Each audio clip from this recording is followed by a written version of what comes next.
সময়টা তখন ১৯৮৯। কিষ্কিন্ধাপুরী নামক গ্রামের একেবারে শেষ প্রান্তে গভীর জঙ্গলে ঘেরা চারতলা একটা বিশাল বিল্ডিং মাথা উঁচু করে দাঁড়িয়ে আছে। তবে বিল্ডিং এর অবস্থা একেবারেই জরাজীর্ণ। দেখেই বোঝা যাচ্ছে এটা একটা পরিত্যক্ত বিল্ডিং। বিল্ডিংটার গায়ে লেখা সুবর্ণমায়া রেডিও স্টেশন।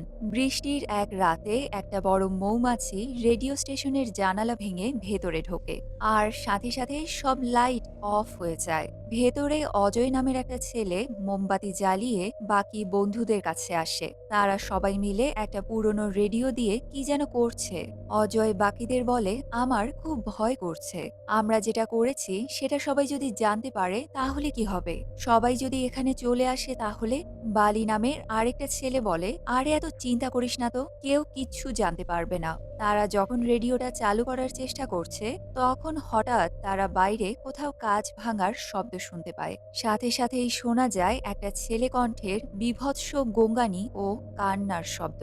তারা বেনু নামের একজনকে রেডিওর পাশে থাকতে বলে বাকিরা মোমবাতি হাতে বাইরে আসে, কে কাঁদছে সেটা দেখার জন্য। শব্দটা ফলো করে তারা নিচতলার একটা ঘরের ভেতরে ঢোকে। সেখানে কিছু পুরনো জিনিস এলোমেলো হয়ে পড়ে আছে, কিন্তু তারা ঘরের ভেতরে কাউকেই দেখতে পায় না। ঘরের দেয়াল জুড়ে কাটাকাটির মতো অদ্ভুত কিছু আঁকা রয়েছে। তারা সবাই ঘরের আরো ভেতরে ঢুকতেই কোনো এক অদৃশ্য শক্তি ওপরতলা থেকে বেনুকে নিচে ছুঁড়ে ফেলে দেয়। এরপর সেই শক্তি বেনুকে টেনে হিঁচড়ে ঘরের ভেতরে নিয়ে এসে দেয়ালে জোরে ধাক্কা মারে। বাকি সবাই বেনুর কাছে যেতেই দেখে তার পুরো শরীর ক্ষতবিক্ষত হয়ে আছে। বেনু ওপরের দিকে ইশারা করতেই বালির হাতে থাকা মোমবাতিটা নিভে চারিদিক অন্ধকার হয়ে যায়। সাথে সাথে ঘরের দরজা বন্ধ হয়ে সব লাইট জ্বলতে নিভতে থাকে। এরপরেই পুরনো রেডিওটা নিজে থেকেই চালু হয়ে চারিদিক কাঁপিয়ে একটা ভয়ঙ্কর ফ্যাসফ্যাসে ছেলে কণ্ঠ ভেসে আসে। সেই কণ্ঠ বলছে, সুবর্ণমায়া রেডিওতে আপনাদের সবাইকে স্বাগতম। এত কম সময়ে আমাদের এত ভালোবাসা দেওয়ার জন্য আপনাদের ধন্যবাদ। এবার সবাইকে আসল সত্যি জানানোর সময় এসে গেছে। এদিকে বন্ধ দরজার নিচ দিয়ে সাদা ধোঁয়ার কুণ্ডলী ঘরে ঢুকে পুরো ঘর ধোঁয়ায় ঢেকে যায়। সবাই তাড়াতাড়ি দরজার কাছে আসতেই দরজার বাইরে সেই মৌমাছিটাকে দেখা যায়। ভয়ঙ্কর কণ্ঠটা এক এক করে তাদের সবার নাম বলছে, আর মৌমাছি ভেতরে ঢুকে ধীরে ধীরে তাদের দিকে এগিয়ে আসছে। এরপরেই মৌমাছিটা গুলির মতো তাদের সবার মাথা এফোর ওফোর করে বেরিয়ে যায়। সাদা ধোঁয়া সরে যেতেই দেখা যায় সবার লাশগুলো একটা বিশেষ আকৃতিতে সাজিয়ে রাখা হয়েছে, আর সেই ভয়ঙ্কর কণ্ঠের অট্টহাসিতে চারিদিক কেঁপে উঠছে। এরপরেই সময় চলে আসে বর্তমানে। মুরগান ও আত্রেয়া নামের দুজন লোক চায়ের দোকানে বসে গল্প করছে। মুরগান খবরের কাগজ খুলতে তার ভেতর থেকে একটা লিফলেট পড়ে যায়। লিফলেটে লেখা আছে একটা গ্রুপ কিষ্কিন্ধাপুরের হন্টেড জায়গাগুলো ঘোরার জন্য ট্যুরের আয়োজন করেছে। কেউ যদি যেতে চায় তাহলে তাদের সাথে যেন যোগাযোগ করে। আত্রেয়া খুব এক্সাইটেড হয়ে মুরগানকে বলে, চলো আমরাও ট্যুরে যাই। কিন্তু মুরগান হন্টেড জায়গার নাম শুনে কিছুতেই যেতে রাজি হয় না। তবে আত্রেয়া তাকে ব্ল্যাকমেল করে রাজি করিয়েই ফেলে। দুদিন পর যারা ট্যুরে যাচ্ছে তারা সবাই গ্রামের মন্দিরের বাইরে অপেক্ষা করছে। তবে বিহারী নামের একজন খুব রেগে গিয়ে ট্যুর ম্যানেজার মৈথিলীকে বলে, আমাদের ৭টায় যাওয়ার কথা ছিল কিন্তু এখন ৭:৩০ বাজে, এখানে এত দেরি হচ্ছে কেন? মৈথিলী বলে, গ্রুপের আরেকজন ম্যানেজার রাঘব এখনো আসেনি, আমরা এখানে তার জন্যই অপেক্ষা করছি। এদিকে মন্দিরে আসে একটা বাচ্চা গুলতি দিয়ে বেলুন ফাটাতে গিয়ে ভুল করে একটা বানরের গায়ে ঢিল মারে। এতে বানরটা খুবই রেগে গিয়ে আরো অনেক বানরকে সাথে নিয়ে মন্দিরের সামনে থাকা সবার ওপর ঝাঁপিয়ে পড়ে। মুহূর্তের মধ্যেই সেখানে একটা বিশৃঙ্খলা তৈরি হয়ে যায়। সবাই ভয়ে যে যেদিকে পারছে সেদিকে দৌড়ে পালাচ্ছে। তখনই রাঘব নামের একটা ছেলে এসে সব বানরদের তাড়াতে থাকে। এরই মাঝে একটা বানরের বাচ্চা মন্দিরের ভেতরে ঢুকে পড়ে আর মন্দিরের ভেতর আগুন লাগিয়ে দেয়। মা বানর আগুনের সামনে বসে চিৎকার চেঁচামেচি করতে থাকে। তখনই রাঘব কোনো রকমে মন্দিরের ভেতরে ঢুকে বাচ্চা বানরটাকে বাঁচিয়ে বাইরে নিয়ে আসে আর মা বানরের কাছে দিয়ে দেয়। এরপরেই সব বানরেরা সেখান থেকে চলে যায়। সবাই রাঘবের বীরত্ব দেখে তার খুব প্রশংসা করতে থাকে। মন্দিরের পুরোহিত এসে রাঘবকে জিজ্ঞেস করে, তোমার বিপদ হবে জেনেও তুমি আগুনে ঝাঁপ দিলে কেন? রাঘব বলে, আমাদের আশেপাশের কারো বিপদ মানে আমাদেরও বিপদ। তাই কেউ বিপদে পড়লে তাকে সাহায্য করা আমাদেরই দায়িত্ব। রাঘবের কথা শুনে পুরোহিত খুবই খুশি হয়ে তাকে একটা কাড়া মানে ব্রেসলেট উপহার দিয়ে বলে, এটা হলো শ্রীরামের কাড়া। এটা তোমাকে সব বিপদ থেকে রক্ষা করবে। এবার জানা যায় এই রাঘবই হলো ট্যুর গ্রুপের আরেকজন মেম্বার, যার জন্য সবাই এতক্ষণ অপেক্ষা করছিল। এই ট্যুর গ্রুপের ম্যানেজমেন্ট টিমে ৩ জন আছে, মৈথিলি, রাঘব আর সুমিত নামের একটা ছেলে। তারা ৩ জন মিলে বিভিন্ন ভুতুরে জায়গায় ট্যুরে নিয়ে যায়। আজকে তারা নির্বন্ধ নীলায়ম নামের একটা ভূতের বাংলোতে এসেছে। তবে তারা ট্যুরিস্টদের ভয় দেখানোর জন্য আগে থেকে সেখানে সেট আপ করে রেখেছে। যেমন সবাইকে বানিয়ে বানিয়ে ভূতের গল্প শোনানো, ইনভিজিবল তার দিয়ে বিছানা বাতাসে ভাসানো, স্পিকার দিয়ে ভুতুরে সাউন্ড বাজানো, নকল ইএমএফ মিটার দিয়ে রিডিং দেখানো যাতে সবাই ভাবে আশেপাশে ভূত আছে, এই সব আর কি। এমনকি তারা একটা মেয়েকে ভূত সাজিয়ে তাকে দিয়ে সব ট্যুরিস্টদের অনেক ভয়ও দেখায়। মানে তারা এমন করে যাতে ভূত না থাকলেও সবাই যেন ভাবে যে সেখানে সত্যি সত্যি ভূত আছে। এভাবেই মানুষদের বোকা বানিয়ে তারা ঘোস্ট ওয়াকিং ট্যুর নামের একটা এজেন্সি চালায়। ট্যুরে আসা বিহারি নামের ছেলেটা নিজেকে সবার সামনে অনেক সাহসী দেখালেও আসলে সে খুবই ভীতু টাইপের। বিহারি রাঘবদের ওপর সন্দেহ করে যে তারা নিশ্চয়ই এসব আগে থেকেই সেট আপ করে রেখেছে। সে ট্যুরের পুরোটা সময় রাঘবকে প্রশ্ন করতে করতে একেবারে বিরক্ত করে দেয়। এমনকি বিহারি তাদের চালাকি ধরার জন্য এই গ্রুপের প্রত্যেকটা ট্যুরে তাদের সাথে যায়। আর যখনই তাদের চালাকি ধরা পড়তেই যাবে, তখনই সুমিত নকল ইএমএফ মিটার দেখিয়ে তাড়াতাড়ি সবাইকে বাইরে নিয়ে আসে। পরের দিন সকালে জানালার কাঁচ ভাঙার শব্দে মৈথিলির ঘুম ভাঙে। সে নিচে তাকাতেই দেখে পাড়ার ছোট বাচ্চারা ক্রিকেট খেলতে গিয়ে বল দিয়ে জানালার কাঁচ ভেঙে ফেলেছে। মিমি নামের ছোট একটা মেয়ে মৈথিলির কাছে বলটা ফেরত চায়, কিন্তু মৈথিলি বল দিতে মানা করে দেয়। এরপর সে বারান্দায় এসে দেখে রাঘব গাছে জল দিচ্ছে। মৈথিলি ও রাঘব হলো স্বামী স্ত্রী। মৈথিলি রাঘবের কাছে আসতেই মিমি একটা মই দিয়ে ওপরে উঠে আসে। সে রাঘবের কাছে বল ফেরত চায়। রাঘবও মৈথিলির থেকে বল নিয়ে মিমিকে দিয়ে দেয়। সেদিন তারা অফিসে আসার পর বস সুকান্ত তাদের উপর খুব রেগে যায়, কারণ সোশ্যাল মিডিয়ায় সবাই তাদের এজেন্সিকে নেগেটিভ রিভিউ দিচ্ছে। এদিকে সুমিত পরে ট্যুরের জন্য আসা সবার ডিটেলস লিখে নিচ্ছে। বীরভদ্র নামের একজন লোক বলে তার স্ত্রী ১ বছর আগে মারা গেছে, তাই সে ভুতুরে জায়গায় গিয়ে দেখতে চায় আত্মা বলে সত্যিই কিছু আছে কিনা। যদি থাকে তাহলে সে তার স্ত্রীর আত্মার সাথে কথা বলবে। বীরভদ্রের পাশে বিহারীকে দাঁড়িয়ে থাকতে দেখে সুমিত রেগে গিয়ে বলে, তুমি আবার কেন এসেছো? বিহারী বলে, যতক্ষণ তোমাদের ধোঁকাবাজি ফাঁস না করছি আমি বারবার আসতেই থাকবো। বিহারীর পাশে দাঁড়িয়ে আছে একটা কাপল, সাথে আরো আছে মুরগান ও আত্রেয়া, যাদেরকে আমরা আগেই দেখেছি।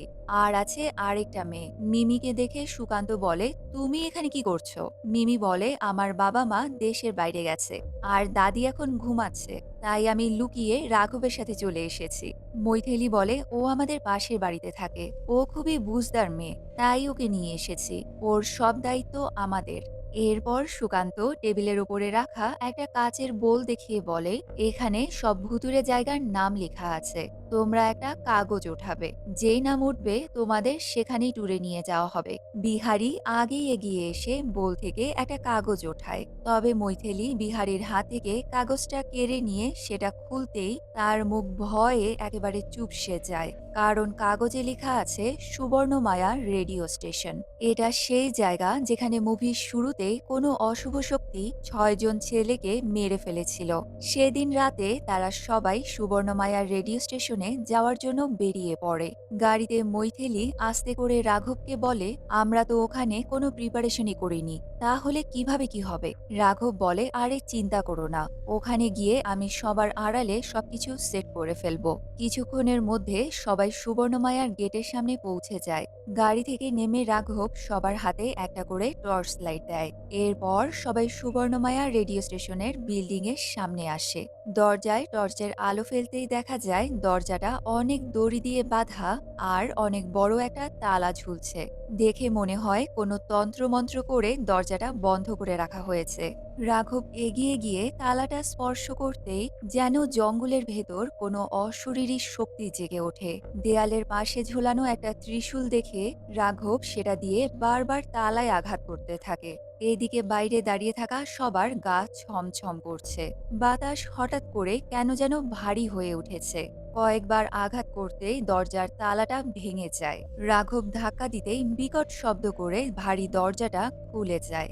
এক এক করে সবাই রেডিও স্টেশনের ভেতরে ঢোকে। ভেতরটা তখন ঘুটঘুটে অন্ধকার। সবাই টর্চের আলো ফেলে চারিদিকটা দেখতে থাকে। ঘরে পুরনো সব জিনিস এলোমেলো হয়ে পড়ে আছে আর সবকিছুতে ধুলার আস্তর জমে গেছে। রাঘব দেয়ালে আলো ফেলতেই একটা কাঁচ ভাঙা ছবি দেখতে পায়। এরপর সবাই ঘুরতে ঘুরতে একটা ভারী দরজার সামনে আসে। দরজাটা খুলতেই একদল বাদুর বিকট শব্দ করতে করতে বেরিয়ে যায়। ফাঁকা বাড়িতে হঠাৎ এমন শব্দ শুনে সবার যেন আত্মারাম খাঁচা ছাড়া হবার জোগাড়। তবে ঘরে ঢুকেই রাঘব বরাবরের মতো বানিয়ে ভূতের গল্প বলতে শুরু করে। সে বলে অনেক বছর আগে এখানে দুজন যমজ বোন থাকতো। একজনের নাম সুবর্ণ, আরেকজনের নাম মায়া। একদিন এক তান্ত্রিক কালো জাদু করে দুই বোনকে আলাদা করে দেয়। তবে আর কিছু বলার আগেই বিহারী তাকে থামিয়ে বলে, আরে ধুর, এসব নকল গল্প বাদ দাও তো। আমরা এখানে ভূত দেখতে এসেছি, কাহিনী শুনতে নয়। আমাদের ভূত দেখাও, ভূত। রাঘব বলে, ভূত কি এতই সস্তা যে রেডিও স্টেশনে ঘুরে বেড়াবে? তখন মৈথিলীও কথা ঘোরানোর জন্য বলে, ভূত রেডিও স্টেশনে কিভাবে থাকবে? ভূত তো রেডিওর ভেতরে থাকে। এটা শুনে সবাই এবার রাঘবকে রেডিও চালু করার জন্য জোর করতে থাকে। সবার জোরাজুরিতে রাঘব পাশে পড়ে থাকা পুরনো আমলের একটা রেডিওর কাছে এসে দেখে সেটার উপর এক হাত উঁচু ধুলা জমে আছে। সে কোনো রকমে ধুলা ঝেড়ে রেডিওটা চালু করার চেষ্টা করে, কিন্তু সবগুলো বাটন প্রেস করলেও রেডিওটা কিছুতেই চালু হচ্ছে না। বিহারী বলে, আমি তো আগেই বলেছিলাম এসব সব এদের নাটক। এরপর সবাই অন্য ঘরে যেতে গেলেই হঠাৎ ঘরের সব লাইট জ্বলতে নিভতে শুরু করে। রেডিওটা নিজে নিজেই চালু হয়ে যায় আর বাইরে থাকা রেডিও টাওয়ারেও সিগন্যাল চলে আসে। এসব দেখে অন্যদের সাথে এবার রাঘবও বেশ ভয় পায়। রেডিওতে সেই কর্কশ ফ্যাসফ্যাসে কণ্ঠটা বলতে শুরু করে, সুবর্ণমায়া রেডিওতে আপনাদের সবাইকে স্বাগতম। আজকের তারিখ হলো ৯ আগস্ট ১৯৮৯। আজকে থেকে আমি একটা নতুন প্রোগ্রাম শুরু করব। যারাই রেডিও স্টেশনটা পুনরায় চালু করেছে তাদের সাথে হবে মজার এক খেলা। আসলে কণ্ঠটা সেখানে আসা সবার বিপদের ইঙ্গিত দিচ্ছে। এবার চারিদিকে সব জিনিস এলোমেলো হয়ে ছড়িয়ে পড়ে। ঘরের সব লাইট ব্লাস্ট হয়ে ফেটে যাচ্ছে। রাঘব মৈথিলীকে বলে, তাড়াতাড়ি সবাইকে নিয়ে বাইরে যাও। তখনই পাশের ঘর থেকে খট খট আওয়াজ শুনে রাঘব একাই সেটা দেখতে যায়। চলতে চলতে সে একটা কাঠের দরজার সামনে এসে দাঁড়ায়। দরজাটা ছুঁতেই সে হঠাৎ কিছু একটা আবছা ফ্ল্যাশব্যাক দেখতে পায়। তখনই বাইরে মৈথিলীর চিৎকার শুনে সে বাইরে এসে দেখে তারা যেই ভ্যানে করে এখানে এসেছে সেই ভ্যানটায় দাউ দাউ করে আগুন জ্বলছে। ভয়ঙ্কর কণ্ঠটা আবারও বলে ওঠে, সুবর্ণমায়াতে আসার জন্য তোমাদেরকে ধন্যবাদ। তোমাদের সবাইকে পরলোকে পাঠানোর কার্যক্রম এবার শুরু হচ্ছে। তোমাদের কেউ আর বাঁচতে পারবে না। এটা শুনে এবার সবাই বুঝতে পারে সত্যি সত্যি এবার তারা কোনো অশরীরী শক্তির পাল্লায় পড়েছে। এটা দেখে সবাই বেশ ভয় পেয়ে যায়। সবাই কোনো রকমে সেই রাতে বাড়ি ফিরে আসে। পরের দিন রাঘব, মৈথিলী আর সুমিত পাশের একটা গ্যারেজে যায় যেখানে তাদের পুড়ে যাওয়া ভ্যানটা ক্রেন দিয়ে ওঠানো হচ্ছে। কিন্তু হঠাৎই অস্বাভাবিকভাবে দড়ি ছিঁড়ে ভ্যানটা নিচে পড়ে যায়। সুমিত ভয়ে ভয়ে রাঘব আর মৈথিলীকে বলে, আমরা রেডিও স্টেশনে গিয়ে আসলেই খুব বড় ভুল করে ফেলেছি। পাশের চায়ের দোকানে কাজ করা একটা ছোট ছেলে সুমিতের কথাগুলো শুনে ফেলে। সুবর্ণমায়া রেডিও স্টেশনের নাম শুনতেই ছেলেটা প্রচন্ড ভয়ে আঁতকে ওঠে। তার হাত থেকে চায়ের কাপ মাটিতে পড়ে যায়। ছেলেটা তাদের কাছে এসে বলে, আপনারা কি সুবর্ণমায়ার রেডিও স্টেশনে গিয়েছিলেন? আমার মা বলে ওখানে একবার যে যায় সে আর বাঁচতে পারে না। ছেলেটা আরো বলে, আপনারা হলুদ মেশানো পানি দিয়ে স্নান করুন আর যে কাপড় পরে ওখানে গিয়েছিলেন সেগুলো সব তাড়াতাড়ি আগুনে জ্বালিয়ে দিন। এরপর একটা কুমড়ায় সিঁদুর মাখিয়ে সেটা বাড়ির দরজায় ঝুলিয়ে রাখুন। তাহলে হয়তো আপনারা বাঁচতে পারেন। কিন্তু রাঘব ছেলেটার কথায় একদম পাত্তা দেয় না। তার কাছে এসব কুসংস্কার ছাড়া আর কিছুই নয়। সেদিন রাতে মুরগান ও আত্রেয়া নাইট ডিউটি করছে। তারা দুজন হলো ট্রেন ড্রাইভার। তারা জঙ্গলের ভেতর দিয়ে ট্রেন চালিয়ে যাচ্ছে। তখনই আত্রেয়া হঠাৎ কিছুটা দূরে ট্রেন থামানোর সিগন্যাল দেখতে পায় আর সাথে সাথেই ট্রেন থামিয়ে দেয়। কিন্তু তারা কিছুতেই বুঝতে পারছে না এমন জায়গায় হঠাৎ রেড সিগন্যাল কেন পড়লো। এর আগে তো এই জায়গায় কোনো সিগন্যালই ছিল না। ট্রেন কিছুক্ষণ দাঁড়িয়ে থাকার পর মুরগান বিরক্ত হয়ে আত্রেয়াকে বলে, আমি কিছু সময় ঘুমিয়ে নেই, গ্রিন সিগন্যাল হলে আমাকে ডেকে দিও। এটা বলেই মুরগান চেয়ারে বসে ঘুমিয়ে পড়ে। আত্রেয়ার সামনে তাকিয়ে সিগন্যালের জন্য অপেক্ষা করছে। তখন হঠাৎই একজন বৃদ্ধ মহিলা জানালা দিয়ে হাত বাড়িয়ে আত্রেয়াকে বলে, অনেকদিন আমি কিছুই খাইনি, আমাকে কিছু খেতে দাও। আত্রেয়া প্রথমে চমকে উঠলেও বৃদ্ধ মহিলাকে দেখে তার খুব দয়া হয়। তাই সে ব্যাগ থেকে টিফিন বের করে মহিলাকে দিতে যায়। কিন্তু তখনই শব্দ শুনে মুরগানের ঘুম ভেঙে যায়। সে বৃদ্ধ মহিলাটিকে দেখে খুবই ভয় পেয়ে তাড়াতাড়ি জানালার কাজ বন্ধ করে দেয়। আত্রেয়া অবাক হয়ে জিজ্ঞেস করে, তুমি কাজ বন্ধ করলে কেন? আমি ওকে খাবার দিতে যাচ্ছিলাম। মুরগান বলে, তোমার কি মাথা খারাপ হয়ে গেছে? কোনো মানুষের হাত কি এত উঁচুতে ইঞ্জিন রুম পর্যন্ত পৌঁছতে পারে? এবার দেখা যায় ট্রেনের বাইরে বৃদ্ধ মহিলাটি হাওয়ায় ভাসছে। মহিলাটি ভয়ঙ্করভাবে হাসতে হাসতে হাওয়ায় মিলিয়ে যায়।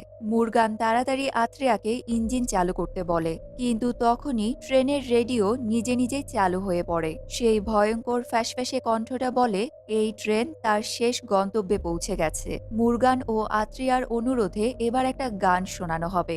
রেডিওতে নিজেদের নাম শুনে মুরগান ও আত্রিয়া প্রচণ্ড ভয়ে কাঁপতে থাকে। তখনই ট্রেনের জানালায় সেই বৃদ্ধ মহিলাকে আবারও দেখা যায়। এরপর ট্রেনের ইঞ্জিন নিজে থেকেই চালু হয়ে ট্রেনটা চলতে শুরু করে। পরের দিন সকালে মিমি রাঘবের কাছে এলে রাঘব দেখে মিমি লুকিয়ে রেডিও স্টেশন থেকে একটা পার্স নিয়ে এসেছে। এমনকি সে জানতে পারে বাকি সবাইও রেডিও স্টেশন থেকে একটা করে ছোট রেডিও নিয়ে এসেছে। কিছুক্ষণ পর বিহারী রাঘবকে কল করে জানায় তাদের সাথে যে দুজন ট্রেন চালক সুবর্ণমায়ায় গিয়েছিল জঙ্গলের রেল লাইনের পাশে তাদের দুজনের মৃতদেহ পাওয়া গেছে।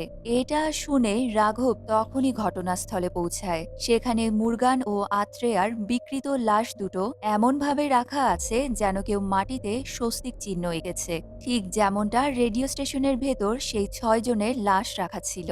রাঘব রেল লাইনের অপর পাশে একটা মাটির গর্ত দেখে সেটার কাছে এগিয়ে যেতেই দেখে মাটির নিচ থেকে একটা কঙ্কাল উঠে আসছে। সে আশেপাশে তাকাতেই সুবর্ণমায়ার রেডিও স্টেশনের টাওয়ার দেখতে পায়। এবার রাঘব রেডিও স্টেশনের ভেতরে গিয়ে চারপাশটা ভালো করে খুঁজে দেখতে থাকে। সেখানে সে একটা পুরনো নিউজ পেপারও দেখতে পায়। সেদিনের সেই রুমটায় এসে রাঘব দেখে সেখানে কয়েকটা বিষাক্ত গ্যাসের সিলিন্ডার আর একটা পুরনো আমলের টর্চ লাইট পড়ে আছে। টর্চ লাইটটা একটু নাড়াতেই সেটা জ্বলে ওঠে।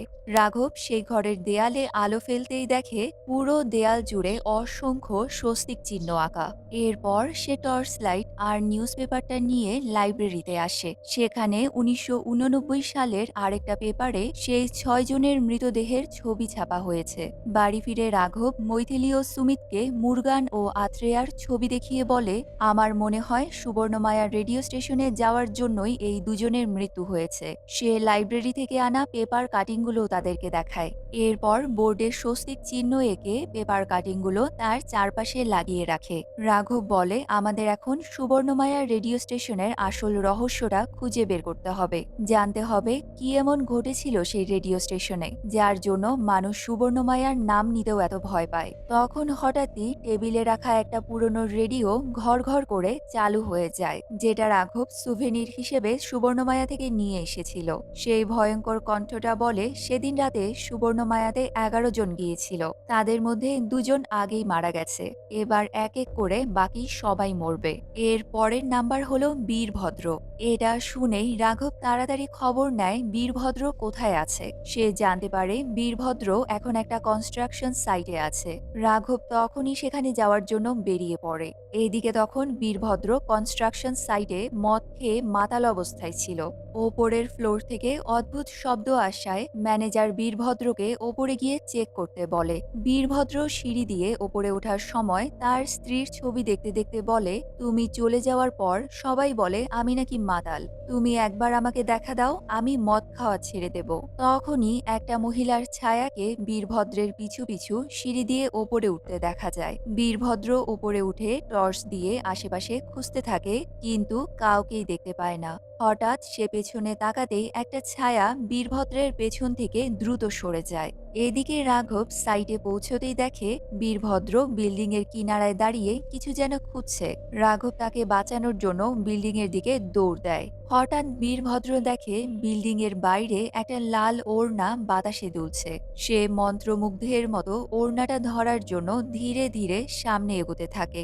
একেবারে কিনারায় এসে সে যেই ওড়নাটা ধরতেই যাবে তখনই সেটা গায়েব হয়ে যায়। আর বীরভদ্র নিচে পড়ে যাওয়া থেকে কোনো রকমে নিজেকে সামলে নেয়। কিন্তু পেছনে তাকাতেই দেখে একটা রক্তমাখা হাতুড়ি হাতে বীভৎস চেহারার একজন মহিলা সেখানে দাঁড়িয়ে আছে। মহিলাটি বাতাসের বেগে বীরভদ্রের সামনে এসে হাতুড়ি দিয়ে নিজের মাথাতেই বাড়ি দিতে থাকে।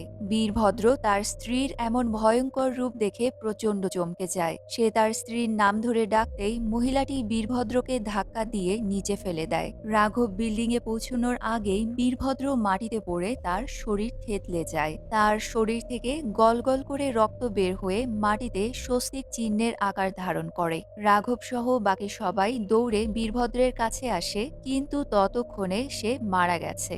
রাঘবের চায়ের দোকানে সেই ছোট ছেলেটির কথা মনে পড়ে যায়। সে চায়ের দোকান থেকে ছেলেটার বাড়ির ঠিকানা নিয়ে তার বাড়িতে চলে আসে। ছেলেটার মা তখন আগুনে মরিচ পুড়ে সেই ধোঁয়া ছেলেটার চারপাশে ঘুরাচ্ছে, যাতে তার ওপর থেকে সব কুনজর চলে যায়। রাঘব দরজা খুলে ঘরে ঢুকতেই ছেলেটা তার মাকে বলে, মা, এটাই সেই ছেলে যে সুবর্ণমায়া রেডিও স্টেশনে ঢুকেছিল। মহিলাটি চমকে উঠে তাড়াতাড়ি বাইরে এসে আগুনের ভাটা ভেঙে ফেলে আর ভালো করে নিজের হাত পা ধুয়ে নেয়। রাঘব এসব দেখে অবাক হয়ে জিজ্ঞেস করে, আপনারা সুবর্ণমায়ার নাম শুনলেই এত ভয় পান কেন? মহিলাটি জিজ্ঞেস করে, তোমার সাথে ওখানে কতজন গিয়েছিল আর তাদের মধ্যে কতজন মারা গেছে? রাঘব বলে, আমরা 11 জন গিয়েছিলাম, 3 জন মারা গেছে। মহিলাটি বলে, বাকিরাও কেউ বাঁচতে পারবে না। রাঘব অবাক হয়ে বলে, কিন্তু কেন?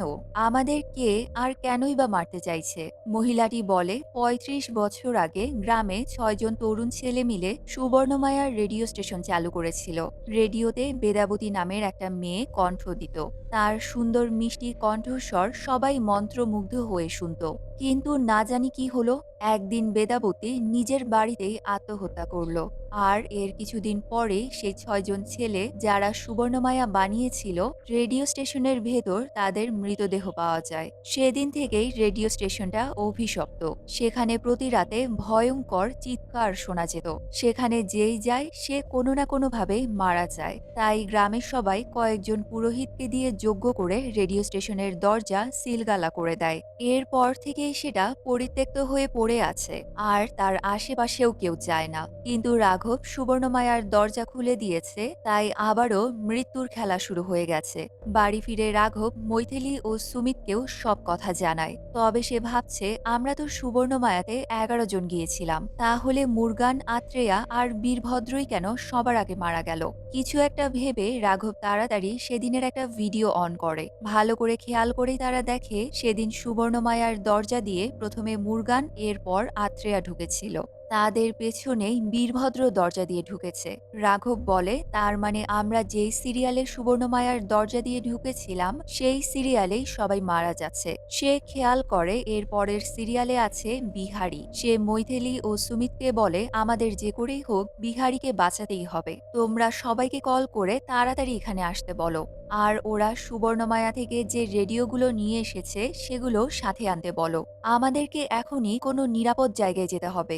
মৈথিলি আর সুমিত চলে যেতেই রাঘব দেখে ভিডিওতে মিমিকে কোথাও দেখা যাচ্ছে না। সে ভিডিওটা জুম করে ভালো করে লক্ষ্য করতেই দেখে বিহারীর আগে মিমির পা সুবর্ণমায়ার দরজা পার করেছে। সবার মাঝে ছোট মিমিকে এতক্ষণ দেখা যাচ্ছিল না। তার মানে এবার মিমির মৃত্যুর পালা। রাঘব তাড়াতাড়ি মিমির বাড়ির দিকে দৌড় দেয়, কিন্তু ততক্ষণে সেই অশরীরী আত্মা মিমির ঘরে পৌঁছে গেছে। মিমি চিৎকার করতেই একটা ভয়ঙ্কর ভুতুড়ে হাত মিমির মুখ চেপে ধরে। এদিকে রাঘব মিমির বাড়িতে গিয়ে দেখে মিমির ঘরের দরজা ভেতর থেকে বন্ধ করা। সে জানালা দিয়ে ভেতরে তাকাতেই দেখে মিমি অদ্ভুতভাবে বাতাসে ভাসছে। রাঘব তাড়াতাড়ি দরজা ভেঙে ঘরে ঢুকে মিমিকে বাঁচায়। এরপর সে মিমির থেকে সেই পার্সটাও নিয়ে নেয়, যেটা মিমি রেডিও স্টেশন থেকে নিয়ে এসেছিল। সেদিন রাতে রাঘব বাকি যে ৮ জন বেঁচে আছে তাদের সবাইকে নিয়ে আবারও সুবর্ণমায়া রেডিও স্টেশনের সামনে আসে। সবাই যেই রেডিওগুলো সেদিন নিয়ে গিয়েছিল সেগুলো এক জায়গায় জড়ো করে তাতে আগুন জ্বালিয়ে দেয়। এরপর সে চিৎকার করে সেই আত্মাটাকে বলে, তুমি এদের কাউকে মেরো না, কারণ আমি জোর করে এদের এখানে নিয়ে এসেছিলাম, তাই এদেরকে ছেড়ে দাও আর শুধু আমাকে মারো। এটা বলেই রাঘব সেই পার্স থেকে একটা ছবি বের করে, কিন্তু সাথে সাথে ছবিতে আগুন ধরে যায়। তখনই রেডিও স্টেশনের সব আলো জ্বলতে নিভতে শুরু করে। রেডিও স্টেশনের দরজা খুলে ভেতর থেকে অদ্ভুত সাদা ধোঁয়া বেরিয়ে এসে এক ভয়ঙ্কর চেহারার ছেলে মূর্তির রূপ নেয়। অশরীরী আত্মাটা বীভৎসভাবে হাসতে হাসতে রাঘবের দিকে তেড়ে আসে, কিন্তু সামনে আসতেই হঠাৎ গায়েব হয়ে যায়। এরপর সাদা ধোঁয়া হয়ে সবার চারিদিকে ঘুরতে থাকে। রেডিওর সেই ভয়ঙ্কর কণ্ঠটা চারিদিকে কাঁপিয়ে হাসতে থাকে। সাথে সাথে টাওয়ারের ওপরে থাকা রেডিওটা ব্লাস্ট হয়ে টাওয়ার ভেঙে পড়ে। এসব দেখে এবার সবাই বেশ চিন্তায় পড়ে যায়। সবাই রাঘবকে বলে, তোমার কি মাথা খারাপ হয়ে গেছে? তুমি যেচে পড়ে কেন সেই আত্মাটাকে উস্কানি দিচ্ছ? সে যদি এখন তোমার কোনো ক্ষতি করে তাহলে? রাঘব বলে, আমি যদি এটা না করতাম তাহলে সে মিমিকে মেরে ফেলতো, এরপর এক এক করে তোমাদের সবাইকে মারতো। এটা ছাড়া আমার কাছে আর কোনো উপায় ছিল না।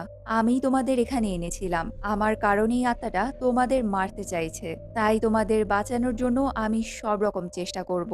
রাঘব মৈথিলি আর সুমিতকে নিয়ে থানায় আসে। সে এসআইকে বলে, ৩৫ বছর আগে সুবর্ণমায়ার রেডিও স্টেশনে ৬ জনকে খুন করা হয়েছিল, আমরা সেই কেসের ডিটেলস জানতে চাই। কিন্তু সুবর্ণমায়ার নাম শুনতেই এসআই এর চোখে মুখে ভয়ের ছায়া দেখা দেয়। এদিকে সুবর্ণমায়া টাওয়ারের ওপরে থাকা ব্লাস্ট হওয়া রেডিওটা নিজে নিজে আবারও ঠিক হয়ে যায়। এসআই রাঘবদের বলে, ১৯৮৯ সালে ৬ জন খুন হওয়ার কিছুদিন আগেই বেদাবতী নামের একটি মেয়ে একজন লোকের বিরুদ্ধে রিপোর্ট লেখাতে এসেছিল।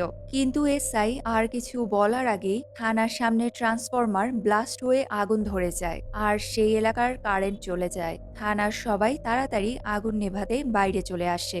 এই সুযোগে থানার ভেতর অন্ধকারে সেই ভয়ঙ্কর আত্মাটা রাঘবের ওপর হামলা করে। রাঘব রেডিও স্টেশন থেকে আনা টর্চ লাইটটা আত্মাটার দিকে ধরতেই আত্মাটা লাইটের আলোতে ভয় পেয়ে অদ্ভুতভাবে চিৎকার করে গায়েব হয়ে যায়। এটা দেখে রাঘব বুঝতে পারে আত্মাটা কোনো কারণে এই টর্চের আলো খুবই ভয় পায়, তাই এটা যতক্ষণ তাদের সাথে আছে আত্মাটা তাদের কোনো ক্ষতি করতে পারবে না। এদিকে এসআই একটা ফাইল দেখিয়ে রাঘবদের বলে, এটাই বেদাবতীর করা সেই রিপোর্টের কপি। রাঘব, মৈথিলি ও সুমিত খুব মন দিয়ে রিপোর্টটা পড়ে। এরপর তারা ৩ জন বেদাবতীর বাড়িতে আসে। তারা বেদাবতীর মার সাথেও দেখা করে, কিন্তু বেদাবতীর মা মেয়ের মৃত্যু শোক সহ্য করতে না পেরে মানসিক ভারসাম্য হারিয়ে ফেলেছে। বেদাবতীর বাবা তাদেরকে বলে, বেদাবতী যখন আত্মহত্যা করে তার ৪ মাস পরে তার বিয়ে হওয়ার কথা ছিল। সে মারা যাওয়ার পর আমরা কেউই আর বেদাবতীর ঘরে ঢুকিনি। তোমরা চাইলে ঘরটা খুঁজে দেখতে পারো কিছু পাও কিনা। রাঘব বেদাবতীর ঘরে ঢুকতেই মেঝেতে পড়ে থাকা একটা বাক্সে হোঁচট খায়। এরপর তারা আরেকটা বড় কার্টুনে কিছু ফটো ফ্রেম দেখতে পায়। সেগুলো দেখতে গিয়েই রাঘব খেয়াল করে একটা ছবিতে রেডিও স্টেশনের আত্মাটার মতো দেখতে একটা ছেলের ছবি আছে। ছবিটা দেখিয়ে বেদাবতীর বাবাকে জিজ্ঞেস করা হলে তিনি বলেন, আমি ঠিক জানি না এই ছেলেটাকে, তবে বেদাবতীকে রেডিও স্টেশনে পৌঁছে দেওয়ার সময় একবার ওকে গ্রামে দেখেছিলাম। গ্রামে ভূষণ স্যার নামে একজন টিচার আছেন, যিনি অনেক বছর গ্রামের বাচ্চাদের পড়াশোনা করিয়েছেন। ভূষণ স্যার হয়তো ছেলেটার সম্পর্কে কিছু বলতে পারবেন। এটা শুনে রাঘব মৈথিলি ও সুমিতকে নিয়ে ভূষণ স্যারের কাছে আসে। ভূষণ স্যার এখন শিক্ষকতা ছেড়ে গ্রামে একটা ক্যাসেটের দোকান চালায়। ছেলেটার ছবি দেখাতেই ভূষণ স্যার তাকে চিনতে পারে। স্যার বলে, এই ছেলেটা আমার কাছেই লেখাপড়া করেছে। ছেলেটার নাম বিশ্রাভা পুত্র। তার ইতিহাসের প্রতি খুবই আগ্রহ ছিল। ছেলেটার জন্ম এমন এক অভিশপ্ত রাতে হয়েছিল যেদিন ছিল পূর্ণ চন্দ্রগ্রহণ। জন্মের পর থেকেই তার শরীর ছিল বিকলাঙ্গ। সে বাকি বাচ্চাদের মতো স্বাভাবিকভাবে চলাফেরা করতে পারত না। জন্মের পরই তার এমন এক ভয়ঙ্কর রোগ হয় যার কোনো চিকিৎসাও ছিল না। এ কারণে ভিস্টাভার বাবা তাকে ছোটবেলা থেকেই একদম সহ্য করতে পারত না। কিন্তু ভিস্টাভার মা তাকে খুব ভালোবাসতো। সে সবসময়ই তার মার সাথেই থাকতো, মার সাথে চেস খেলতো, এমনকি মার সাহায্য ছাড়া সে কিছুই করতে পারত না। একদিন ভিস্টাভার বাবা রেগে তার মায়ের ওপরে হাত তোলে। এটা দেখেই ভিস্টাভাও খুব রেগে যায় আর উল্টো তার বাবাকেই মারতে শুরু করে। সে সবকিছু সহ্য করতে পারত, কিন্তু তার মাকে যদি কেউ কিছু বলে তাহলে সে কিছুতেই সেটা সহ্য করত না। এই ঘটনার পর ভিস্টাভার আঙ্কেল তাকে ভূষণ স্যারের কাছে পাঠিয়ে দেয়। ভূষণ স্যারই তাকে স্বস্তিক চিহ্ন আঁকা শিখিয়েছিল।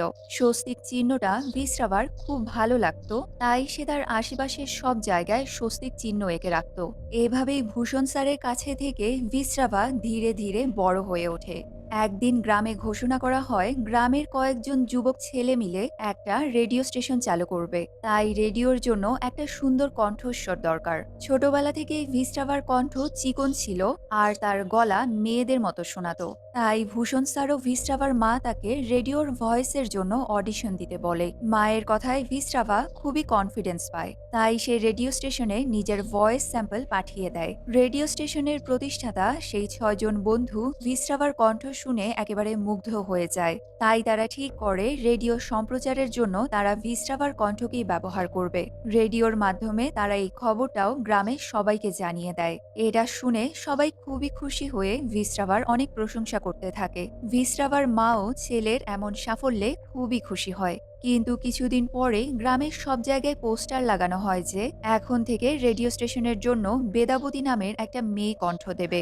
এটা দেখে যারা কিছুদিন আগে ভিস্টাভার অনেক প্রশংসা করেছিল তারাই এবার উল্টো ভিস্টাভাকে নানাভাবে অপমান করতে থাকে। তবে মায়ের চোখের জল দেখে ভিস্টাভা খুবই কষ্ট পায় আর রেগে সব পোস্টারও ছিঁড়ে ফেলে। ভূষণ স্যার বলে সেদিন ভিস্টাভার রাগে রেডিও স্টেশনও গিয়েছিল, কিন্তু এরপর সে আর ফিরে আসেনি।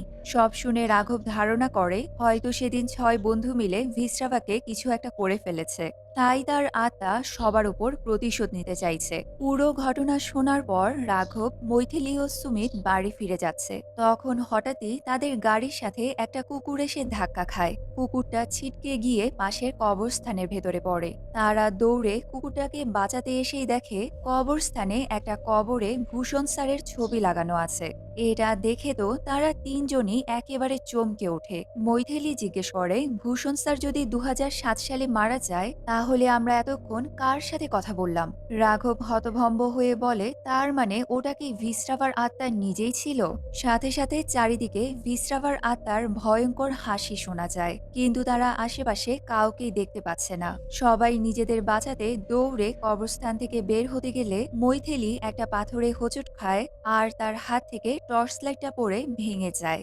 এবার ভিস্টাভার আত্মা তাদের সামনে এসে ভয়ঙ্কর ফ্যাসফ্যাসে কণ্ঠে বলে, তোমাদের রক্ষা কবচ তো ভেঙে গেছে, বলেই তার শক্তি দিয়ে আশেপাশের সব কবর বাতাসে ভাসিয়ে দেয়। রাঘব বাকি ২ জনকে নিয়ে তাড়াতাড়ি গাড়িতে উঠে পড়ে, কিন্তু ভিস্টাভার আত্মা গাড়ির সামনের কাছে আশ্রে পড়ে। রাঘব ভয় না পেয়ে গাড়ি স্টার্ট করে দ্রুত গাড়ি চালাতে থাকে আর ভিস্টাভার আত্মাও সাথে সাথে গায়েব হয়ে যায়। কিন্তু গাড়ির রেডিও নিজে নিজেই অন হয়ে পড়ে। ভিস্টাভার আত্মা বলে, আমার থেকে পালাবে কোথায়? মৃত্যু তোমাদের খুব কাছেই চলে এসেছে। তখনই পাশে থেকে একটা ট্রাক এসে রাঘবদের গাড়িটা জোরে ধাক্কা মারে। গাড়িটা উড়ে দূরে ছিটকে পড়ে যায়। পরের দিন হাসপাতালে রাঘব বারবার অচেতন মৈথিলিকে ডাকতে থাকে। মৈথিলির জ্ঞান ফিরলে সে বলে, আমার খুব ভয় করছে রাঘব।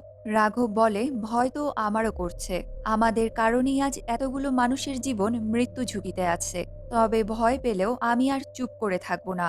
আমি ওই শয়তান আত্মাকে তোমাদের কারো কোনো ক্ষতি করতে দেব না। রাঘব হসপিটালের বাইরে এলে সুমিত তাকে বলে, যেদিন থেকে আমরা ওই রেডিও স্টেশনে গেছি সেদিন থেকে এমন একটাও দিন যায়নি যেদিন কোনো দুর্ঘটনা ঘটেনি। তখনই রাঘবের হঠাৎ মনে পড়ে যায়, ভূষণ স্যার মানে ভিস্টাভার আত্মা ভূষণ স্যারের রূপ ধরে তাদেরকে বলেছিল বেদাবতীর পোস্টার ২৮শে জুলাই ১৯৮৯ এই তারিখে লাগানো হয়েছিল। সেদিনই ভিস্টাভাও রেডিও স্টেশনে যায় কিন্তু আর ফিরে আসেনি। এরপর ৯ আগস্ট রেডিও স্টেশনের ৬ জন প্রতিষ্ঠাতাকে খুন করা হয়। এই দুই ঘটনার মধ্যে ১২ দিনের গ্যাপ আছে। এই ১২ দিনে এমন কিছু হয়েছিল যার কারণে ভিস্টাভার আত্মা এত ক্ষেপে গেছে। এদিকে ভিস্টাভার আত্মা হসপিটালে এসে মৈথিলির ওপর আক্রমণ করে। সে মৈথিলিকে ব্যান্ডেজ দিয়ে বিছানার সাথে পেঁচিয়ে ধরে আর বিছানাটা বাতাসে ভাসতে থাকে। ভিস্টাভার আত্মা মৈথিলিকে বলে রাঘবের ওপর নিশ্চয়ই কোনো অদৃশ্য প্রোটেকশন আছে, যার কারণে সে বারবার আমার আক্রমণ থেকে বেঁচে যায়। সেদিন পুলিশ স্টেশনে তার মারা যাওয়ার কথা ছিল, কিন্তু সে মরেনি। এমনকি অ্যাক্সিডেন্টেও তার কিছুই হয়নি। হসপিটালের বাইরে রাঘব ভাবছে ভিস্টাভার আত্মা এত সুযোগ পেয়েও এখনো কেন তাদেরকে মারল না। সে কি তাদের কিছু বোঝাতে চাইছে? ভিস্টাভার আত্মা মৈথিলীকে আবারও বলে, আমি জানি না রাঘবকে কে রক্ষা করছে, কিন্তু আমি এটা জানি যে তুমিই হলে রাঘবের দুর্বলতা। তাই এবার তোমাকে দিয়েই আমি রাঘবকে শেষ করব। এটা বলতেই মৈথিলীর বিছানাটা খুব জোরে মাটিতে আছড়ে পড়ে। সেই শব্দে রাঘব তাড়াতাড়ি মৈথিলীর রুমে এসে দেখে বিছানাটা ভেঙে নিচে পড়ে আছে, কিন্তু মৈথিলীকে কোথাও দেখা যাচ্ছে না। সে পাগলের মতো পুরো হসপিটালে মৈথিলীকে খুঁজতে শুরু করে। এক সময় একটা পর্দার আড়ালে সে মৈথিলীর ছায়া দেখতে পায়, কিন্তু পর্দা সরাতেই আর কাউকে দেখা যায় না। এবার দেখা যায় মৈথিলী তখন জানালার বাইরে সানসেটে বসে আছে।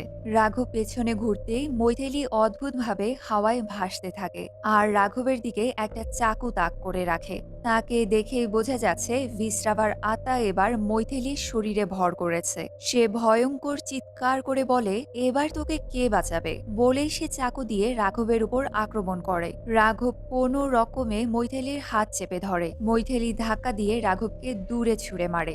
রাঘব একটা ঘুমের ইঞ্জেকশন পেয়ে সেটা মৈথিলীর গলায় ঢুকিয়ে দিতেই মৈথিলী ধীরে ধীরে নিস্তেজ হয়ে যায়। এরপর সবাই মিলে তাকে আবারও বিছানায় শুইয়ে দেয়। রাঘব যখন রুমের বাইরে বসে ওয়েট করছে, তখনই একটা অক্সিজেন সিলিন্ডার দেখে তার মনে পড়ে যায় সেদিন রেডিও স্টেশনের একতলার একটা ঘরে সে কেডিএ কোম্পানির কয়েকটা গ্যাস সিলিন্ডার পড়ে থাকতে দেখেছিল। সিলিন্ডারগুলো ছিল বিষাক্ত নার্ভ গ্যাসের, আর সিলিন্ডারের গায়ে ২৯শে জুলাই ১৯৮৯ তারিখ লেখা ছিল। সে তাড়াতাড়ি তার বসকে কল করে কেডিএ কোম্পানির ডিটেলস বের করতে বলে। কিছুক্ষণ পর বস কল করে বলে কেডিএ কোম্পানির ম্যানেজার হলো সুরিন্দার নামের একজন লোক। অবৈধভাবে বিষাক্ত গ্যাস সাপ্লাই করার জন্য তার নামে অনেক মামলাও আছে। রাঘব রেডিও স্টেশনের একটা সিলিন্ডার নিয়ে কেডিএ কোম্পানির ফ্যাক্টরিতে আসে। সে সুরিন্দারকে সিলিন্ডারটার কথা জিজ্ঞেস করতেই তার লোকেরা এসে রাঘবের ওপর হামলা করে, কিন্তু রাঘব তাদের সবাইকে ভালো করে ধোলাই করে। এরপর সে সুরিন্দারকে ধরে আর ফ্যাক্টরিতে বিষাক্ত গ্যাস লিক করে দেয়। যদি সুরিন্দার তাকে সব সত্যি কথা না বলে, তাহলে তারা সবাই ফ্যাক্টরির ভেতরেই মারা যাবে।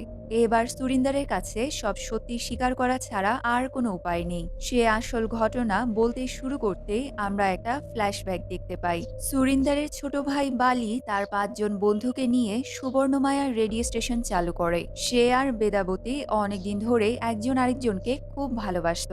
দুই পরিবারের সম্মতিতে তাদের বিয়েও ঠিক হয়ে যায়, কিন্তু বিয়ের ৪ মাস আগে ভিস্টাভা এসে সবকিছু নষ্ট করে দেয়। এটা শুনে রাঘব রেগে গিয়ে বলে, তোমরাই তো সবাই মিলে ভিস্টাভাকে ধোঁকা দিয়েছিলে। তার সুন্দর কণ্ঠকে বেদাবতীর কণ্ঠ বলে চালিয়ে দিতে চেয়েছিলে। সুরিন্দার অবাক হয়ে বলে, রেডিওতে প্রথম থেকেই বেদাবতীর কণ্ঠই ব্যবহার করা হতো। এখানে ভিস্টাভার তো কোনো কথাই নেই। ভিস্টাভা নিজেই রেডিওতে তার কণ্ঠ দিতে চেয়েছিল, কিন্তু তার কর্কশ কণ্ঠ রেডিওতে সম্প্রচারের যোগ্য ছিল না। সে বেদাবতীর পোস্টার দেখে ভেবেছিল বেদাবতী ইচ্ছে করে তাকে সরিয়ে দিয়ে নিজেই তার প্রাপ্য জায়গা দখল করেছে। সে কিছুতেই এটা মানতে পারেনি। সেদিন ভিস্টাভার রেগে রেডিও স্টেশনে আসে। বেদাবতী তখন রিসিপশনে বসে কাজ করছিল। সে বেদাবতীর চুলের মুঠি ধরে বলে, তুমি তোমার সৌন্দর্য দেখিয়ে আমার জায়গা দখল করেছো, তাই না? তোমার কণ্ঠ কি আমার থেকেও সুন্দর? এটা বলেই ভিস্টাভা বেদাবতীকে মারতে শুরু করে। এরপর বেদাবতীর শাড়ি খুলে নিজেই সেটা পরে রেকর্ডিং রুমে আসে। বালি ভিস্টাভাকে এমন অবস্থায় দেখে একেবারে হতভম্ব হয়ে জিজ্ঞেস করে, তুমি এখানে কি করছো? আর তুমি বেদাবতীর শাড়ি কেন পরে আছো? ভিস্টাভা বিট্টেল হাসি দিয়ে বলে, তোমার বেদাবতী শাড়ি খুলেই পালিয়ে গেছে। এটা শুনতেই বালি রাগে একেবারে পাগল হয়ে যায়। সে ভিস্ট্রাভাকে ধরে মারতে শুরু করে, কিন্তু পাগল ভিস্ট্রাভা উল্টো বালি সহ বাকি 5 জনকে খুব মারে। সে বলে এখন থেকে রেডিওতে শুধুমাত্র আমার কণ্ঠই শোনা যাবে। আমার মা বলেছে আমার কণ্ঠ সব থেকে সুন্দর, তাই শুধুমাত্র আমি রেডিওতে কণ্ঠ দেব। এবার 6 বন্ধু মিলে একসাথে ভিস্ট্রাভাকে আটকে ধরে খুব মারধর করে। এদিকে বেদাবতী বিবস্ত্র অবস্থায় বাড়ির দিকে দৌড়ে যাচ্ছে। বেদাবতীকে এমনভাবে দেখে গ্রামের সবাই হতবাক হয়ে তার দিকেই তাকিয়ে থাকে। বেদাবতী এমন অপমান সহ্য করতে না পেরে বাড়ির দরজায় ফাঁস লেগে আত্মহত্যা করে। নিজের ভালোবাসার মানুষকে হারিয়ে বালি একেবারে পাগল হয়ে যায়। তাই সবাই ভিস্ট্রাভাকে একতলার একটা ঘরে বেঁধে রাখে। তারা ঠিক করে তারা ভিস্ট্রাভাকে ভয়ঙ্কর টর্চার করবে। বালি তার ভাইয়ের থেকে বিষাক্ত নার্ভ গ্যাসের কয়েকটা সিলিন্ডার নিয়ে আসে।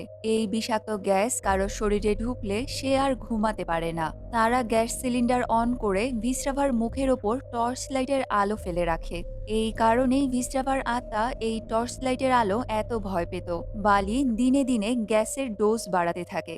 এভাবে টানা 12 দিন না ঘুমিয়ে থাকার কারণে 9 আগস্ট ভিস্ট্রাভার শরীর একেবারে ভেঙে পড়ে। সে সেই ঘরের ভেতরেই মারা যায়। এরপর 6 বন্ধু মিলে ভিস্ট্রাভার মৃতদেহ কিষ্কিন্ধাপুরীর রেল লাইনের পাশে মাটিতে পুঁতে রাখে। কিন্তু সেদিন রাতেই ভিস্ট্রাভার আত্মা ফিরে আসে আর 6 বন্ধুকে রেডিও স্টেশনের ভেতরে নির্মমভাবে খুন করে। এরপর তাদের মৃতদেহগুলো স্বস্তিক চিহ্নের মতো করে সাজিয়ে রাখে। সব শুনে রাঘব জিজ্ঞেস করে, ভিস্ট্রাভা কি মায়ের ইচ্ছে পূরণ করার জন্য এত কিছু করেছে? সুরিন্দার বলে, ভিস্ট্রাভার সম্পর্কে খোঁজ নিতে গিয়ে জানতে পারি সে জন্মের পরে থেকেই মানসিকভাবে অসুস্থ ছিল। ভিস্ট্রাভার জন্মের সময়ই তার মা মারা যায়। ভিস্ট্রাভার বাবা তার দেখাশোনা করত, কিন্তু বাবা তাকে একেবারেই পছন্দ করত না। সে সবসময় বলতো ভিস্ট্রাভার কারণেই তার মা মারা গেছে। ভিস্ট্রাভা সবসময় একা থাকতো, তাই সে আশেপাশে থাকা নির্জীব জিনিসের সাথে কথা বলতো। একদিন সে মায়ের ট্রাঙ্কে একটা আয়না খুঁজে পায়। এরপর থেকে সে আয়নাটার সাথেই কথা বলতো। সে ভাবতো তার মা আয়নার ভেতরে থাকে আর সেখান থেকেই তার সাথে কথা বলে। তাই সে সব সময় আয়নাটা তার সাথে সাথে রাখতো। আয়নাটা দেখে খাবার খাওয়া, আয়নার সাথে চেস খেলা, এমনকি আয়নার সাথে ঘুরতেও যেত। একদিন ভিস্ট্রাভার বাবা রাগে আয়নাটা ছুঁড়ে ফেলে দেয়। এই সিনটাই আগে দেখানো হয়েছে যে ভিস্ট্রাভার বাবা তার মাকে ধাক্কা দিয়েছে। আসলে ভিস্ট্রাভা আয়নাটাকে তার মা মনে করত, তাই সে ভেবেছিল তার বাবা তার মাকে ধাক্কা দিয়ে ফেলে দিয়েছে। এ কারণে ভিস্ট্রাভা তার বাবার গায়ে হাত তোলে। তবে শুধু হাতই তোলেনি, সেদিন সে তার বাবাকে মেরে ফেলেছিল। এরপরেই তাকে ভূষণ স্যারের স্কুলে পাঠিয়ে দেয়া হয়। সুরিন্দার বলে, ভিস্ট্রাভাকে আটকানোর একটাই উপায় আছে। যে পূজারী রেডিও স্টেশনের দরজায় তালা লাগিয়েছিল তাকে দিয়েই ভিস্ট্রাভাকে আটকাতে হবে। সে গ্রামের বাইরে একটা আশ্রমে থাকে। পরের দিন রাঘব সুরিন্দারকে নিয়ে পূজারীর খোঁজে আশ্রমে আসে, কিন্তু মুখ্য পূজারী ভেট্রি জানায় আগের পূজারী শর্মা অনেক বছর আগেই মারা গেছে। এরপর ভেট্রি মন্ত্র পড়ে হাতে একটা রুদ্রাক্ষ নিয়ে রাঘবের হাতটা রুদ্রাক্ষের উপরে রাখতে বলে। রাঘব হাত রাখতেই ভেট্রি তার শক্তি দিয়ে এতদিন কি কি ঘটেছে সব দেখতে পায়। সে বলে ভিস্ট্রাভা মারা গেলেও সেই আয়নাটা এখনো অক্ষত রয়েছে। ভিস্ট্রাভার আত্মা এখনো আয়নাটার সাথে জুড়ে আছে। আগের পূজারী মন্ত্র বলে রেডিও স্টেশন বন্ধ করে দেওয়ার কারণে সে এতদিন রেডিও স্টেশনের ভেতরে ঢুকতে পারেনি আর আয়নাটাও নিতে পারেনি। যেদিন রাঘব রেডিও স্টেশনের দরজা খুলেছে সেদিনই মৈথিলি ওই আয়নাটা দেখেছিল, কিন্তু আয়নায় পোকা লেগে থাকার কারণে সে ভয়ে আয়নাটা ছুঁড়ে ফেলে দেয়। এরপর সবাই মিলে পা দিয়ে লাথি দিয়ে আয়নাটা ভেঙে ফেলে। সেদিনই ভিস্ট্রাভার আত্মা রেডিও স্টেশনের ভেতরে ঢুকতে পারে। সে যেহেতু আয়নাটাকে তার মা ভাবত, তাই সে ভেবেছে সবাই মিলে তার মাকে মেরেছে। তাই ভিস্ট্রাভা সবার উপরে খুব রেগে যায় আর এক এক করে তাদেরকে খুন করছে। সবকিছু বুঝতে পেরে ভেন্ট্রি বলে, এখন ভিস্ট্রাভাকে শুধুমাত্র ত্রয়োবিদ্যা দিয়ে শেষ করতে হবে। ত্রয়োবিদ্যা মানে একজন মানুষের 3 ধরনের এনার্জি থাকে, ডিজায়ার, স্পিরিট আর অ্যাকশন। এই 3টে মিলে আত্মা তৈরি হয়। এখন ভিস্ট্রাভার 3টে এনার্জি আলাদা আলাদা জায়গায় আছে। যদি 3টে এনার্জি একসাথে করা যায় তাহলে ভিস্ট্রাভার আত্মাকে পৃথিবী থেকে মুক্ত করা যাবে। তার 3টে এনার্জি কোনো কোনো না কোনো জিনিসের সাথে মিশে আছে। আমাদের এই ৩টে জিনিস খুঁজে বের করতে হবে। এই কাজটা কাল ভোর ৫টার আগে করতে হবে, কারণ কাল ৫টার পর উত্তরায়ণ শেষ হয়ে দক্ষিণায়ন শুরু হবে। দক্ষিণায়ন শুরু হলেই বিশ্রাবার শক্তি অনেক বেড়ে যাবে। তখন তাকে আর থামানো সম্ভব নয়। এরপর রাঘব মৈথিলীকে রেডিও স্টেশনে নিয়ে আসে। ভেট্রি আর অন্য পূজারীরা মৈথিলীকে বেঁধে গঙ্গাজলের মধ্যে আটকে রাখে, কারণ বিশ্রাবার আত্মা এখনো মৈথিলীকে পোজেস করে রেখেছে। পূজারী তার সহকারীদের নিয়ে পূজা শুরু করে। মৈথিলীর ভেতরে থাকা বিশ্রাবার আত্মা জল থেকে বের হওয়ার জন্য ছটফট করতে শুরু করে। এদিকে রাঘব সুমিতা আর সুরিন্দারকে নিয়ে সেই ৩টে জিনিস খুঁজতে বেরিয়ে পড়ে, যাতে বিশ্রাবার আত্মার এনার্জি জড়িয়ে আছে। তারা প্রথমে বিশ্রাবার পুরনো বাড়িতে এসে সবকিছু ভালোভাবে খুঁজে দেখে। সেখানে রাঘব বিশ্রাবার পুরনো চেস বোর্ডটা দেখতে পায়, যেটা বিশ্রাবার খুবই প্রিয় ছিল। ছোটবেলায় সে এই চেস বোর্ড নিয়েই সময় কাটাতো। তার মানে এটা বিশ্রাবার স্পিরিট এনার্জিকে সিম্বলাইজ করে। রাঘব যেই চেস বোর্ডটা নিতে যায়, তখনই বিশ্রাবার আত্মা এসে বাড়ির বাইরে আগুন জ্বালিয়ে রাঘবকে ভয় দেখানোর চেষ্টা করে। তবে রাঘব কোনো রকমে চেস বোর্ডটা নিয়ে সেখান থেকে পালিয়ে আসে। এরপর তারা সুবর্ণমায়ার রেডিও স্টেশনে যায়। রেডিও স্টেশনে টাওয়ারের ওপর থাকা রেডিওটা তার ডিজায়ার সিম্বলাইজ করে, কারণ বিশ্রাবা রেডিও জকি হতে চেয়েছিল। রাঘব যেই টাওয়ারে উঠে রেডিওটা নিতে যায়, তখনই টাওয়ারটা ভেঙে তাদের ৩জনের ওপরে এসে পড়ে। রাঘব সুমিত আর সুরিন্দারকে টাওয়ারের নিচ থেকে টেনে বের করতে গেলে সুমিত বলে, আমরা নিজেরাই বের হতে পারবো, তুমি গিয়ে মৈথিলীকে বাঁচাও। রাঘব রেডিও নিয়ে দৌড় দিলে তার আশেপাশে আগুনের ফুলকি এসে পড়ে। তবে সে কোনো রকমে নিজেকে বাঁচিয়ে পূজারীর কাছে চলে আসে। সে পূজারীকে চেসবোর্ড আর রেডিও দিয়ে বলে, আপনি আপাতত এই ২টা দিয়ে বিশ্রাবাকে নিয়ন্ত্রণ করুন, আমি আরেকটা জিনিস খুঁজে নিয়ে আসছি। তখনই বিশ্রাবার আত্মা পুরো শক্তি দিয়ে হাতের শিকল ভেঙে ফেলে। সে গঙ্গাজল থেকে উঠে বাতাসে ভাসতে থাকে আর নিজের চারিদিকে জলের দেয়াল তৈরি করে। সে বলে, তোমরা কখনোই আমাকে এই দুনিয়া থেকে ফেরত পাঠাতে পারবে না। এটা বলে সে সমস্ত জল সবার ওপরে ছিটিয়ে দেয়। এরপর এক লাফে রাঘবকে ধরে দূরে ছুঁড়ে ফেলে। পূজারী সব সঙ্গীদের ধরে মারতে মারতে আধমরা করে ফেলে। রাঘব তাকে আটকাতে এলে বিশ্রাবার আত্মা রাঘবের গলা চেপে ধরে আবারও তাকে মাটিতে আছাড় মারে। এরপর সে ভেট্রিকে মারার জন্য আক্রমণ করে। ভেট্রি রাঘবকে বলে, তুমি যতক্ষণ ৩ নাম্বার জিনিসটা খুঁজে না পাবে, ততক্ষণ একে আটকানো অসম্ভব। দক্ষিণায়ন শুরু হওয়ার আগেই তোমাকে কিছু একটা করতে হবে। রাঘব বিশ্রাবার কাছে আসতেই বিশ্রাবা আবারও তাকে আক্রমণ করে। রাঘব হাত দিয়ে বাধা দিতেই বিশ্রাবা কোনো কারণে ঝটকা খেয়ে দূরে ছিটকে যায়। রাঘব তাকাতেই দেখে তার হাতে মন্দিরের পুরোহিতের দেয়া শ্রীরামের সেই ব্রেসলেটটা। তার মানে এতদিন এই ব্রেসলেটের কারণেই বিশ্রাবার আত্মা রাঘবের কোনো ক্ষতি করতে পারেনি। ব্রেসলেটের লেখাগুলো জ্বল করে ওঠে। বিশ্রাবা আবারও রাঘবকে মারতে এলে রাঘব জোর করে ব্রেসলেটটা মৈথিলীর হাতে পরিয়ে দেয়। সাথে সাথেই বিশ্রাবার আত্মা মৈথিলীর শরীর থেকে বেরিয়ে রাঘবের শরীরে প্রবেশ করে। এবার রাঘব যেন অন্য এক জগতে চলে যায়। সেখানে চারিদিকে আগুনের ফুলকি বেরোচ্ছে। রাঘব মাটিতে পড়ে থাকা পাতায় পা দিতেই পাতাগুলো জল করে ওঠে। সব পাতা এক জায়গায় হয়ে বাতাসের ঘূর্ণি তৈরি করে। সেটা থেমে যেতেই দেখা যায় ঠিক রাঘবের মতো দেখতে একটা অবয়ব তার সামনে দাঁড়িয়ে আছে। আসলে এটা হলো বিশ্রাবারই আত্মা। বিশ্রাবা হাসতে হাসতে বলে, তোমার কারণে এতগুলো মানুষ মারা যাচ্ছে, বলে সে পাশে থাকা বড় গাছটার দিকে তাকায়। রাঘব দেখে মৈথিলী, সুমিত, মিমি সহ বাকি সবার আত্মা তার দিকে হাত বাড়িয়ে সাহায্য চাইছে। রাঘব অনুরোধ করে বলে, তুমি আমাকে মারো, কিন্তু ওদেরকে ছেড়ে দাও। বিশ্রাবা বলে, আমি তোমাকেও মারবো আর ওদেরকেও মারবো। বলে সে রাঘবের বুকে হাত দিয়ে তার শরীর বশ করে ফেলে, কিন্তু রাঘব নিজেই তার পেটে একটা ছুরি ঢুকিয়ে দেয়। তখনই মৈথিলী তার হাত চেপে ধরে বলে, তুমি এত সহজে হার মেনে নিও না, ওকে আটকানোর জন্য লড়াই করো। রাঘব সেই অন্য দুনিয়ায় বিশ্রাবাকে মারতে থাকে। দুজনই একে অপরকে ধরে মারামারি শুরু করে। রাঘব বিশ্রাবাকে ধাক্কা দিতে সে দূরে ছিটকে গিয়ে গায়েব হয়ে যায়। তখনই তার গলা থেকে একটা তাবিজ খুলে পড়ে। এটা দেখে রাঘব বুঝতে পারে এটা সেই তাবিজ যেটা জন্মের পর বিশ্রাবাকে তার মা পরিয়ে দিয়েছিল। তখনই মৈথিলীর ডাকে রাঘব রাঘব আবারও চৈতন্য ফিরে পায়। সে মৈথিলীকে বলে বিশ্রাবার তাবিজটা খুঁজে বের করো, ওটাই ওর শক্তি। মৈথিলী একতলার ঘরটায় এসে কিছুক্ষণ খোঁজার পর তাবিজটা পেয়েও যায়।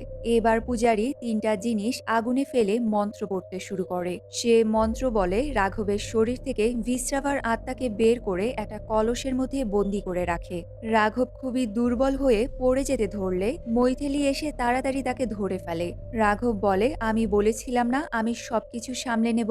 মৈথিলীও কাঁদতে কাঁদতে রাঘবকে জড়িয়ে ধরে। এবার সবকিছু শেষ হলে কয়েকদিন পর রাঘব আর মৈথিলী সমুদ্রের পাড়ে ঘুরতে যায়। তবে হঠাৎ রাঘব বলে আমার কেন জানি মনে হচ্ছে কিছু একটা হিসাব মিলছে না। ভিস্রাভা মানসিকভাবে অসুস্থ হলেও সে এমন রাক্ষসে পরিণত হলো কিভাবে? সে কি নিজেই সবাইকে মারতে চাইছিল, নাকি এর পেছনে অন্য কোনো কারণ আছে? এবার আমরা একটা শকিং ঘটনা জানতে পারি। ছোটবেলায় ভিস্রাভা যখন আয়নাটা হাতে নিয়েছিল, তখন ঠিক তার পেছনেই তার মার ভয়ঙ্কর আত্মা দাঁড়িয়েছিল। তার মানে ভিস্রাভা সত্যি সত্যি তার মাকে, অর্থাৎ তার মায়ের আত্মাকে দেখতে পেত। আর এটা দেখিয়েই এই মুভিটা এখানেই শেষ হয়ে যায়।